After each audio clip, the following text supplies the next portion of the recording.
Buenas tardes, amados. Bueno, damos gracias al Señor por la oportunidad, una vez más, de compartir su palabra.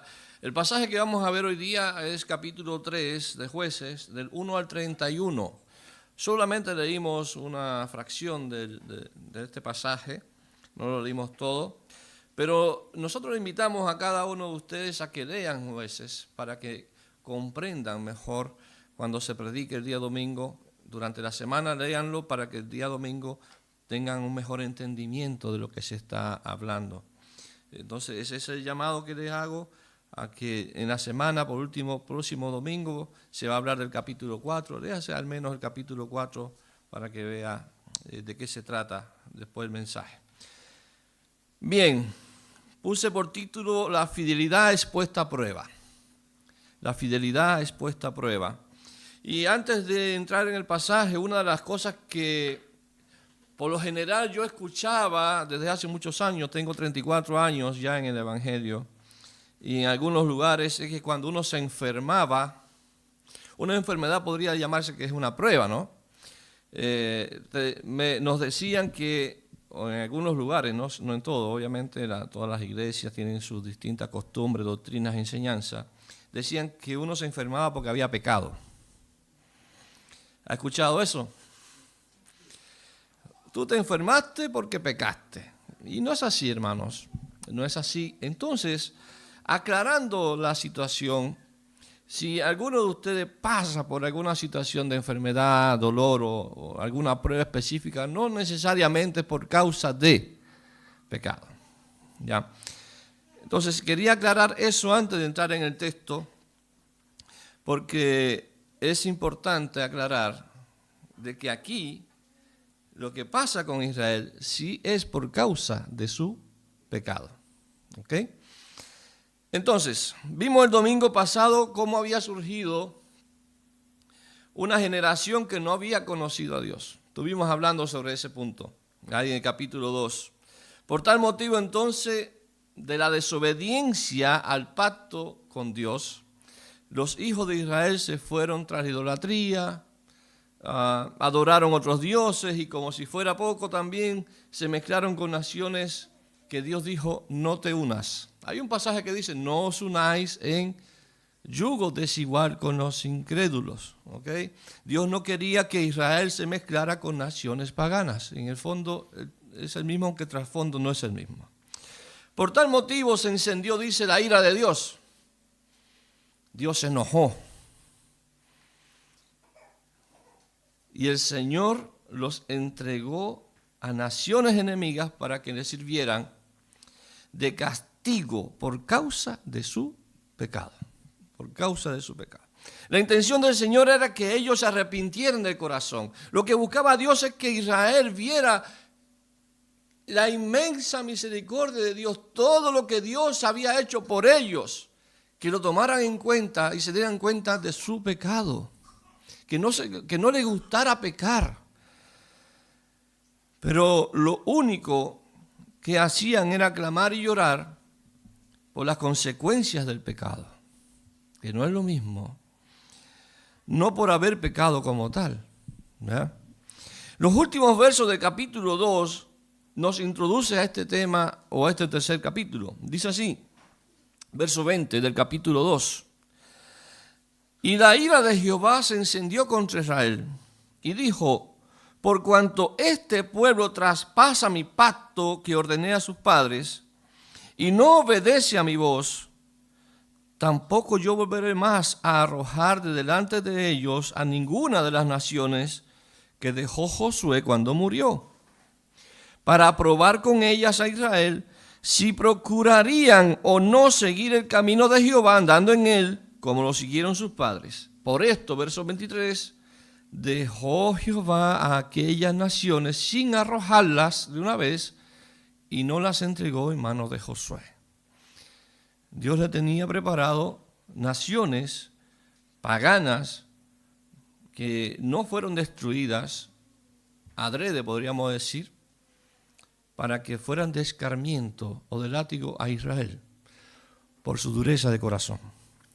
Ahora, este capítulo 3 nos va a mostrar un contraste muy marcado entre la justicia de Dios y su misericordia. ¿Qué se impone? ¿La justicia o la misericordia? En los primeros 7 versículos que ya leímos del capítulo 3 se exponen los motivos por los que Dios permitió la existencia de estas naciones. Versículo 1, para probar a Israel, dice. Ahí está, pues, dice, estas pues son las naciones que dejó Jehová para probar con ellas a Israel. Esto nos da el primer punto. La prueba es necesaria. Así como usted lo puede ver, Dios quería probar a Israel y el verso 22 del capítulo 2 es más completo en relación a ello. Dice, para probar a Israel si procurarían o no seguir el camino de Jehová, andando en él como lo siguieron sus padres. ¿A quiénes se refería acá? A esa nueva generación, a esa que dice la palabra y que vimos el domingo pasado, que no habían conocido a Dios y que no habían conocido obviamente tampoco todas las guerras que hubo bajo Josué, bajo el mando de Josué. ¿Qué pasó bajo Josué? ¿Qué pasaba allí bajo Josué? El pueblo de Israel iba confiado de su Dios, o que su Dios entregaría a sus enemigos. El pueblo iba a la batalla, iba a pelear con los enemigos, porque entendía que Dios iba delante de ellos. Por tantas victorias, obviamente, sabemos eso. Recordemos la famosa batalla de Jericó. ¿Qué pasó allí? Josué y todo Israel siguieron paso a paso, detalle tras detalle, todas las orientaciones dadas por Dios. Primero tienen que hacer esto, después dar una vuelta, después sonar la trompeta y al final los muros iban a caer. Ellos siguieron paso a paso. El pueblo peleaba bajo la dirección de Dios y bajo la bendición de Dios. Ellos sabían que la victoria era del Señor y no de ellos. Eso es importante también decirlo, porque muchas veces hay victorias que las asumen los hombres como propias y no son así. Luego entonces esta nueva generación que habla el capítulo 2, que no conocía a Dios, que literalmente no quiso pelear, no quiso arrojar a las naciones paganas, y lo que hicieron en vez de pelear y sacarlas fue unirse a ellas, en cuerpo y en espíritu. En cuerpo porque se entregaron. Dice que ellos tomaron las mujeres paganas para sí y entregaron a sus hijas a los cananeos. Absorbieron también las costumbres y las religiones, la idolatría. Todo aquello fue absorbido por el pueblo de Israel. Entonces se puede decir que por eso no conocían la guerra, como dice el capítulo 3. No conocían la guerra porque no deseaban pelear. Mejor era unirse que morir peleando. Bueno, en el verso 3 se detallan entonces las naciones que Dios permitió que quedaran sin destruir. Ahí usted puede ver conmigo cuáles fueron estas naciones para que sirvieran de látigo a Israel. Verso 3. Los 5 príncipes de los filisteos, todos los cananeos, los sidonios, los heveos, que habitaban en el monte Líbano, al norte, desde el monte de Baal-Hermón hasta llegar a Hamat. ¿Para qué era necesaria la prueba entonces?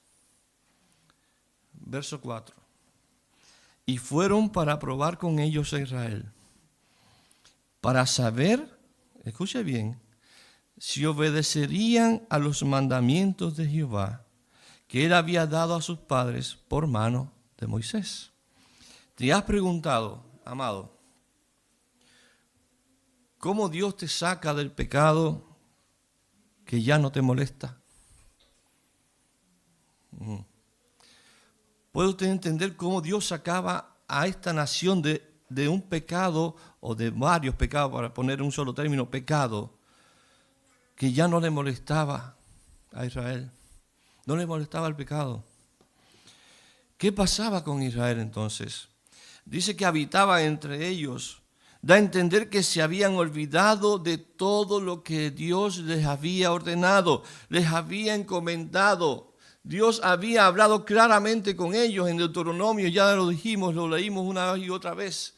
Habían olvidado y se habían olvidado de Dios, y allí estaban en ese punto que la peor de las obras, la peor de sus acciones, la peor de las desobediencias en contra de Dios, no les dolía.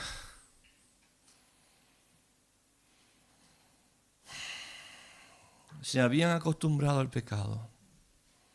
Es como la rana cuando la echas al agua tibia y vas calentando el agua y muere allí porque se va acostumbrando. Como Dios que los llamó, como Dios que los amó, que era su pueblo amado y especial, ¿cómo lo saca entonces de esto? La respuesta es evidente. La prueba llegará. Sí, mi hermano. El Dios justo puso su mano dura contra este pueblo y fueron sometidos. Dios los dejó. Bueno, ustedes quieren pecar, háganlo. Verso 7. Aquí comienza el ciclo de la apostasía. Un ciclo. Es un reciclaje de maldad, como yo dije un día. El ciclo vicioso de Israel. Hacían lo que les daba la gana. Dios en su furor los castigaba entregándolos a las naciones paganas. Eran sometidos, entonces lloraban y clamaban. Dios les enviaba en su misericordia un juez, que no era un juez. Cuando se habla de juez, para aclarar esto, no se está hablando de alguien que imparte justicia. Un juez que está en un juicio, no. Era un libertador, una persona que Dios escogía, lo dotaba de ciertos dones para que libertara a Israel de sus opresores. Así ocurría entonces bajo dirección de Dios. Ese juez los conducía nuevamente a la libertad, pero ¿qué pasaba? Que al morir aquel juez o aquel libertador, dice, Israel volvía a hacer lo malo. El ciclo vicioso de la apostasía. Veamos lo que dice el verso 7. Hicieron pues los hijos de Israel lo malo ante los ojos de Jehová y olvidaron a Jehová su Dios. Miren la palabra que usa ahí el autor. Y olvidaron a Jehová su Dios. Es como decir, quédate tú ahí, Dios, con tus normas, con tus leyes, con tus cosas. Yo voy a hacer la vida que yo quiero. Y sirvieron a Baales y a las imágenes de acera. Y la ira de Jehová se encendió contra Israel. Y los vendió en manos de Cusán Risataín, rey de Mesopotamia. Y sirvieron los hijos de Israel a ese rey 8 años. 8 años que fueron explotados, sometidos por causa de la desobediencia. Aquí podemos ver la maldad del pueblo, el pecado de Israel, y seguido vemos cómo la ira de Dios se hace presente. Entonces la prueba es evidente. Son entregados en manos de un rey pagano. Dice allí que fueron esclavizados 8 años. 8 años viviendo en sometimiento, 8 años viviendo en esclavitud bajo la voluntad de otra nación. Amados, aquí hay algo muy claro y se los quiero recordar con todas las fuerzas. El día que tú decidas alejarte de Dios, el día que tú decidas desobedecer a Dios, el día que el pecado no te cause dolor, vas a sufrir las consecuencias por ello. Y notarás que serás esclavo de esas malas decisiones, que otros te someterán, o el pecado propio te someterá, y llorarás y clamarás. ¿Por qué llegaste a eso, oh Israel? ¿Por qué lo hiciste? Vendrá ahora el dolor a tu casa, a los hijos de tus hijos, vendrá la miseria espiritual. Como dice Hebreos 10:31, horrenda cosa es caer en manos de un Dios vivo, del Dios vivo. Es horrendo porque Dios es santo y no puede pasar por alto la maldad de los hombres. Hay un pasaje en el Nuevo Testamento, más exactamente en Santiago, que dice que Dios, a quien ama, disciplina. Amados, no malentienda a Dios. Esta prueba que Él estaba poniendo a Israel iba más allá de darle su merecido. No es así. No es eso.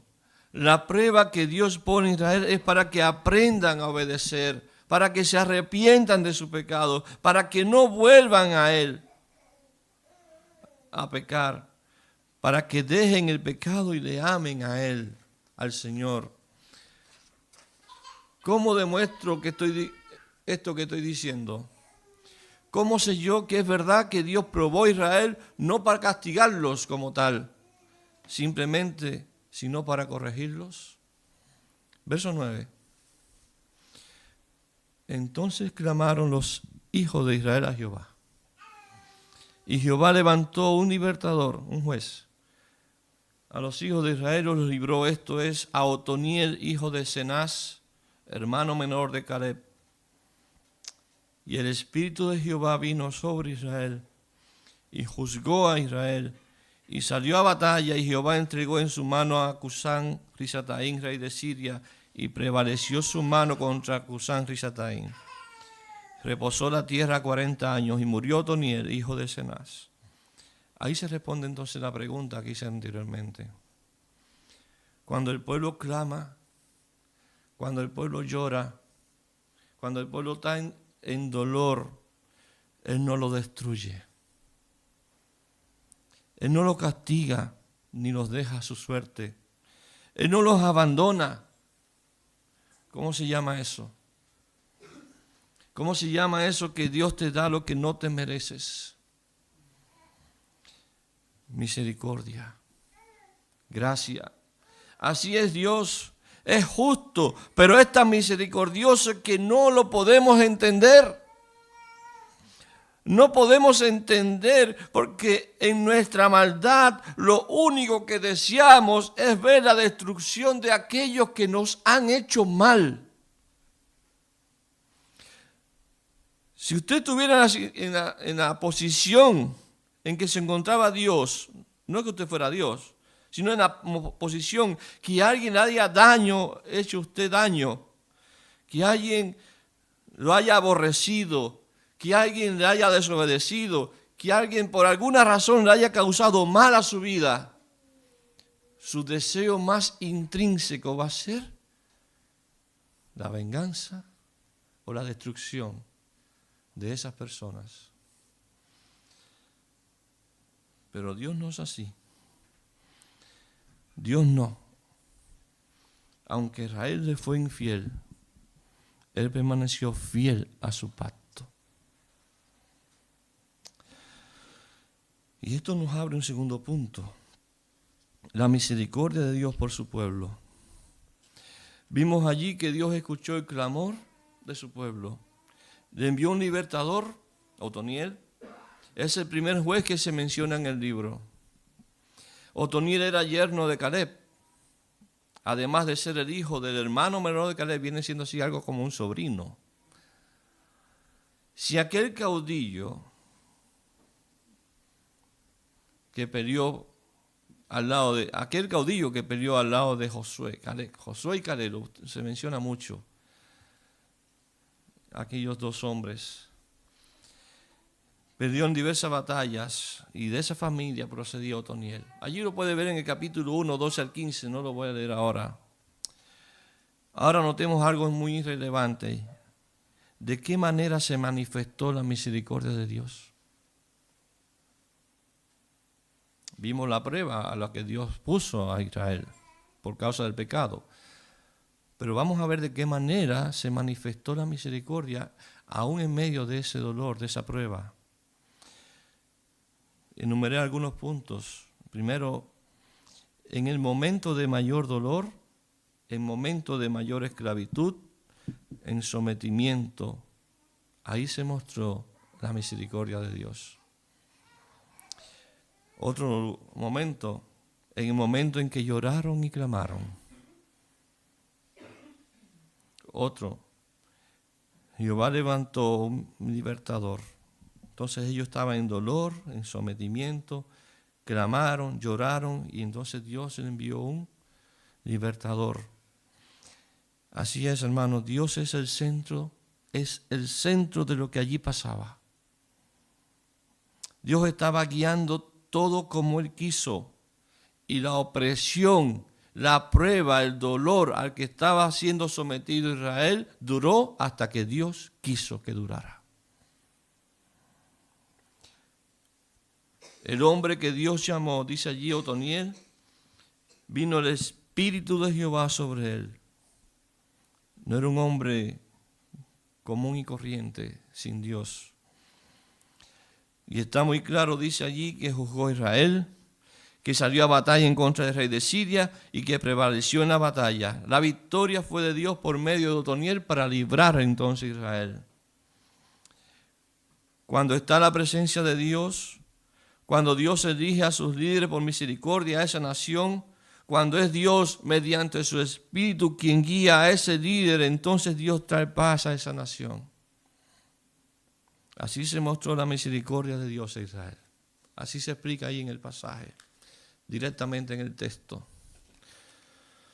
No obstante, Israel, después de 40 años, a la muerte de Otoniel, dice allí, vuelven a hacer lo malo ante los ojos de Jehová. Y nuevamente comienza el ciclo. Desde los versículos 12 al 30 se narra la historia del segundo juez de Israel. Una vez más Dios obrando a favor de un pueblo que le ha olvidado. Y tengo que decir que es una historia espeluznante, la que marca o la que se narra aquí en estos pasajes. He preparado una secuencia de acontecimientos para resumir esta parte del capítulo, que no la leímos de hecho, pero espero que usted lo lea y no se sorprenda cuando lo lea. El resumen es así. A partir del verso 12 en adelante, el resumen es este. Volvieron los israelitas a hacer lo malo, dice.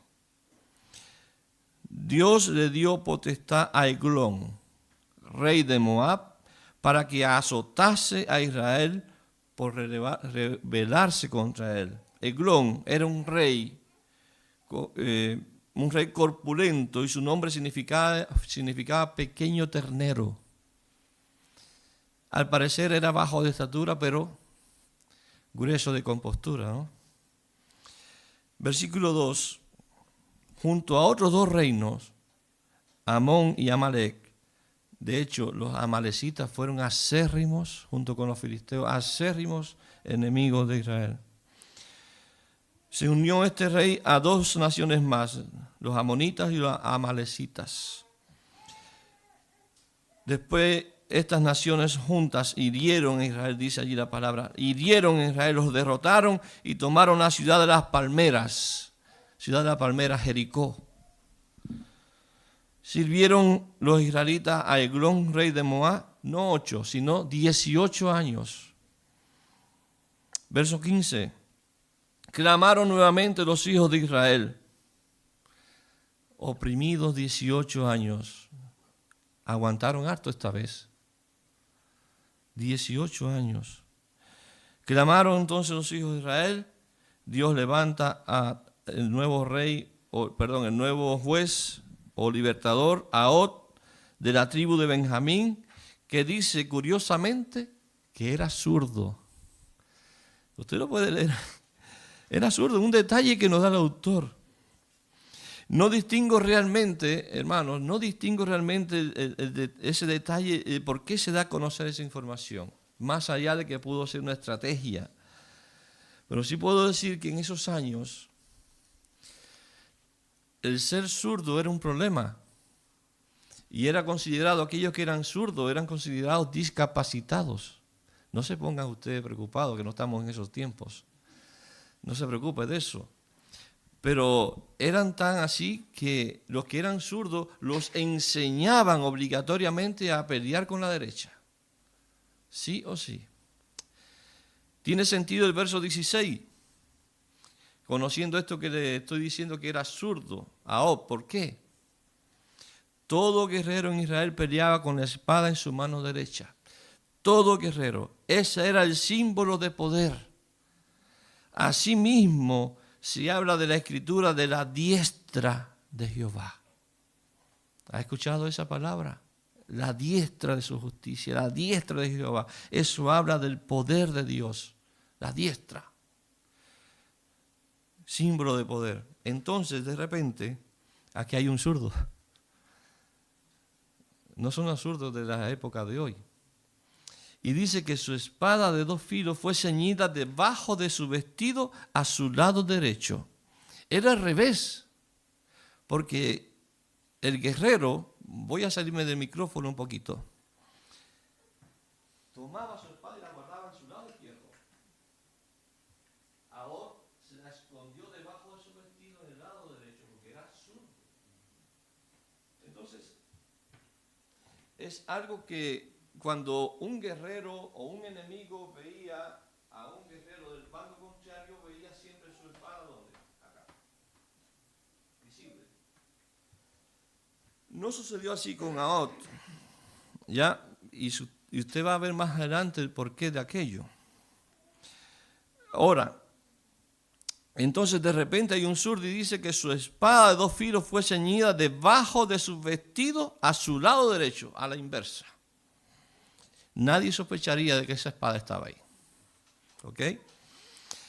Llevó presente al rey, llevó regalos, tributos, porque eso es lo que hacían cuando una nación era conquistada. Los pobladores de esa nación conquistada llevaban tributos a ese rey. Entonces dice ahí que él llevó presente al rey Eglón y deja entrever que llevaba entonces esas partes de esos tributos que debían dar. Al no traer la espada en su parte izquierda, daba a entender que no sería una amenaza a ese rey. El vestido ocultaba su espada a su lado derecho. Versos que siguen ahí, los sirvientes del rey los dejan solos. Es cuando en los versos 20 al 22 se narra el asesinato de este rey que oprimía a Israel. Es crudo el relato. Luego de ello, Ahot reúne a Israel, luego que mata al rey enemigo, Ahot, el juez de Israel, reúne a todo Israel y van en contra de todos los moabitas, ya con su rey muerto. Y dice que destruye a más de 10,000 moabitas. Y esta batalla, esta lucha trajeron, dice, 80 años de reposo, o sea, de paz a Israel. El verso 31 habla de un tercer juez, Sangar, que destruyó a 600 hombres de los filisteos con una aguijada de bueyes. ¡Wow! Dice que también salvó a Israel. Ahí entonces en el capítulo 13 hablan de 3 reyes.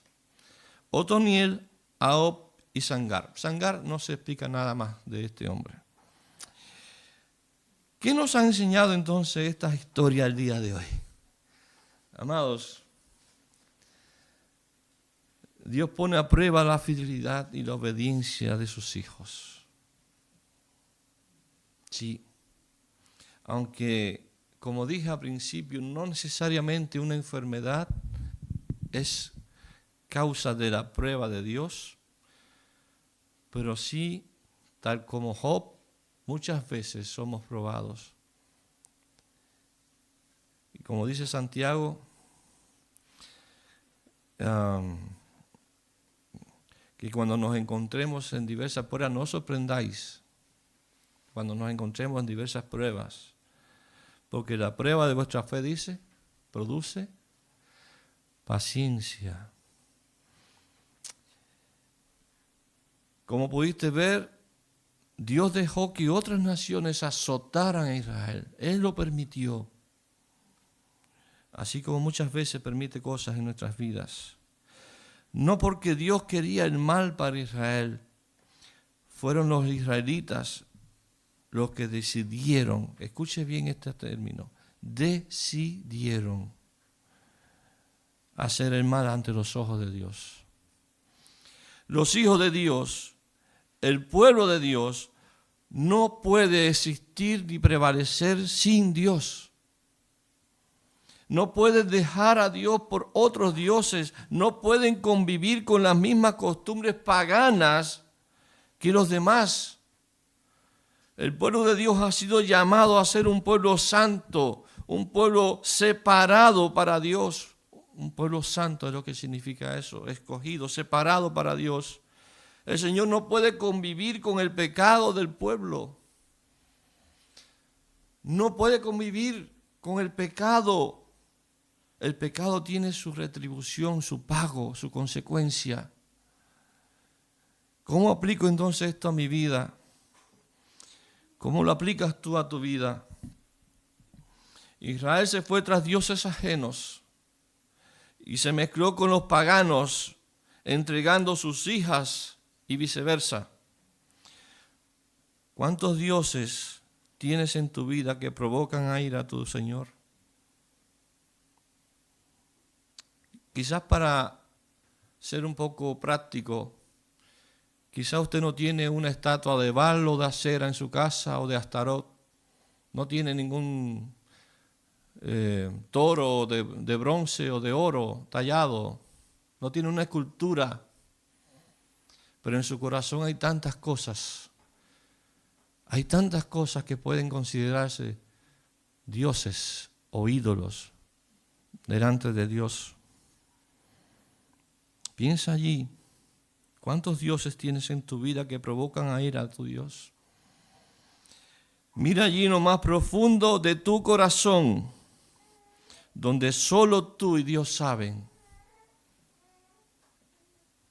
¿Qué cosas hay ahí que tratas de mantener porque te gustan, pero sabes que no agradan a Dios?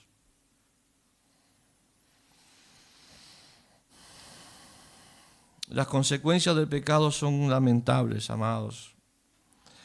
Créeme que Dios te quiere solo para Él, no quiere ídolos delante de su presencia. No quiere compartir su gloria con nadie más, con nada ni con nadie más.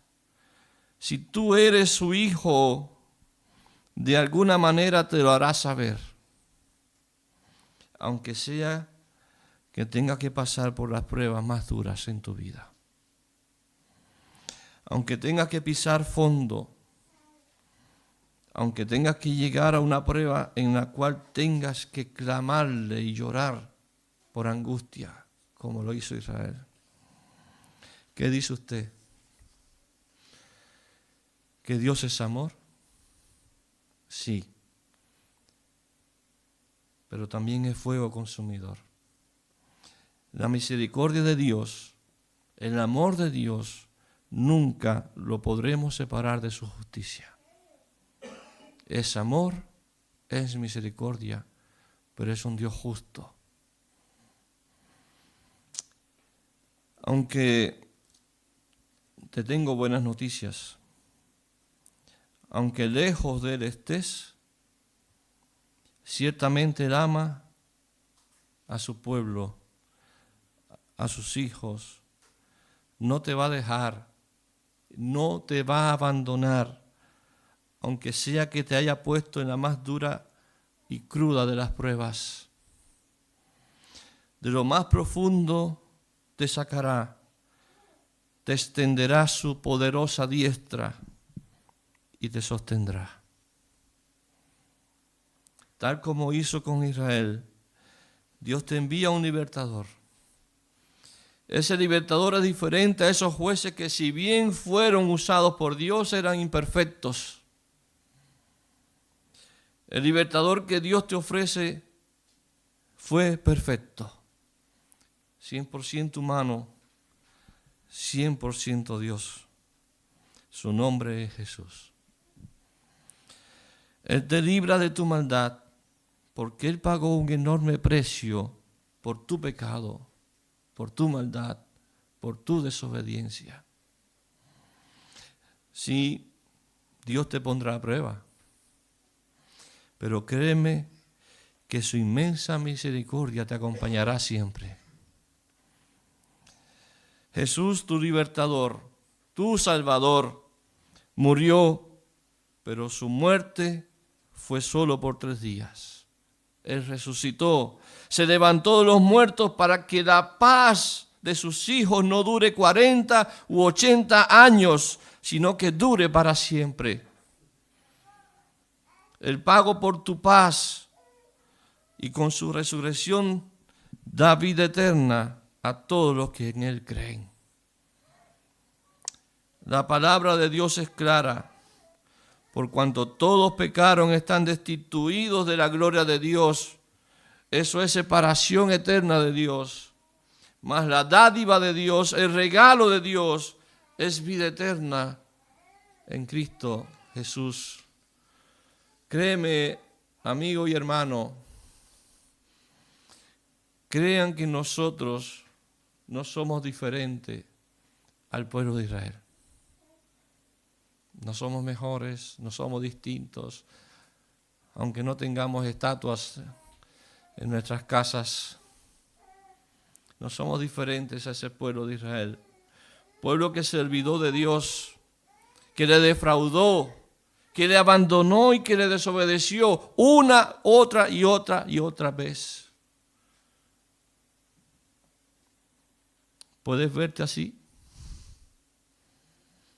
Sin mérito alguno, yo me veo así. Como dice un himno, tal como soy de pecador. Pero una y otra vez, el amor de Dios te va a alcanzar.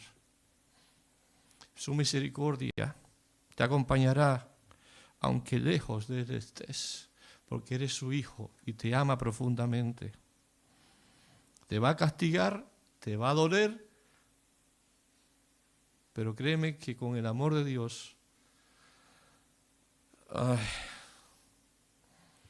es tremendo el amor de Dios. Aún sin ser correspondido, nos ama, nos perdona y más encima envió a su Hijo a morir por nosotros. Amados, el mal tiene castigo, su castigo es la muerte. Lo vimos en los reyes que oprimieron a Israel. Ellos no recibieron misericordia porque no eran del pueblo de Dios, eran paganos, eran idólatras. E Israel, a pesar de alejarse, era el pueblo de Dios. ¿Recibieron el castigo? Sí, lo recibieron. Pero también recibieron la compasión y la misericordia del Padre. Experimenta hoy su bondad, amado y amada hermana. No esperes que tu fidelidad y obediencia sean puestas a prueba. No esperes eso. Ven a Jesús cuando Él te llama. No esperes que Dios te pruebe para venir a Él. Dios imputó la justicia de Cristo en nuestra cuenta para que seamos declarados justos. No es que somos justos, no malinterprete la Escritura, no somos justos, sino que somos considerados justos gracias a los méritos de Jesús, que nos fueron imputados a nosotros, su justicia se nos imputó a nosotros. Acércate a Jesús, acércate al Señor y perdón podrás tener. Si quieres recibir perdón, ven a Jesús. Si quieres dejar el mundo y sus ídolos, ven a Jesús. Si quieres ser amado y recibir misericordia, ven a Jesús. El Señor dice, el que a mí viene, yo no le echo fuera. Que Dios te bendiga. Vamos a orar. Padre, gracias por tu palabra. Y que estas espeluznantes historias de desobediencia, de dolor, de asesinato, de crimen, de prueba, Señor, podamos aprender de ellas. Podamos aprender de que el pecado es malo, de que el pecado nos aleja de ti, de que tú, a pesar de ello, a pesar de que nos pruebas, nos perdonas y nos amas entrañablemente. Aun cuando nos hemos alejado de ti, te hemos dejado de amar y de decir que ya tú no eres prioridad en nuestra vida, aún así, Señor, tú nos amas y esperas por nosotros. Dios, ayúdanos en nuestro caminar. Cuán difícil se nos hace muchas veces nuestro caminar, pero sé que hacerlo de tu mano, Señor, es la mejor decisión que podemos tener. Nunca alejados de ti. Eres tú el que como gallina nos cubres como polluelos. Eres tú, Señor, quien eres nuestro escudo, quien eres nuestra fuerza, quien eres nuestro libertador.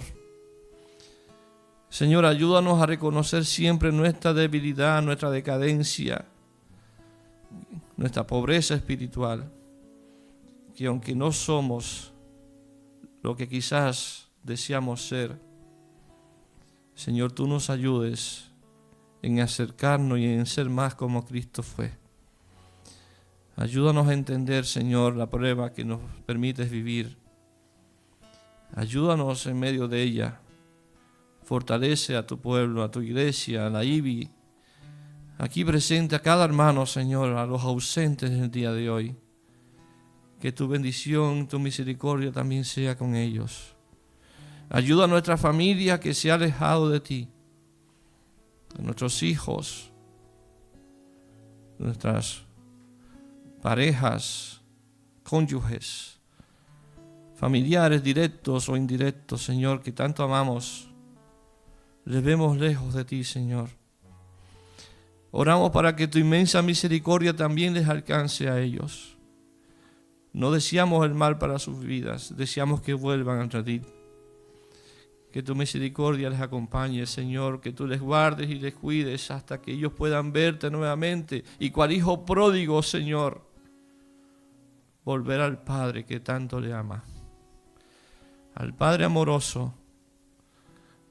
Oh Dios, ayúdanos a honrarte y a obedecerte, a odiar el pecado, y que cuando haya pecado en nosotros, de alguna manera te hayamos ofendido, que sintamos dolor y sintamos arrepentimiento delante de tu presencia.